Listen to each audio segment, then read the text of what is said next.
CBS News correspondent Mark Strassman now is with us from just outside the Pulse Nightclub in Orlando, Florida. And Mark, again, what do we know about how prosecutors were able to build their case against her?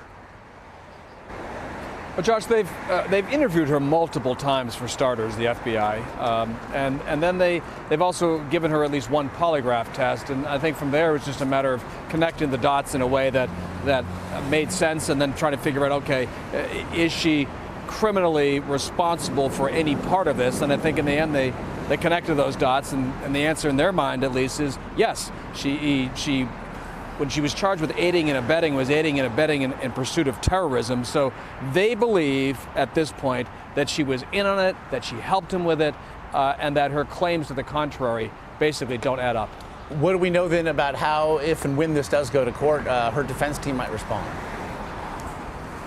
Well, it's a good question. She has some significant issues here. I think they're going to essentially say that she was in the dark.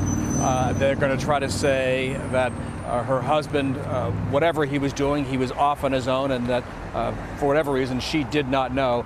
And then they're likely also to perhaps bring up the fact that her claim that he abused her, and try to use that as a sympathy move, or what would seem to be a sympathy move with the jury.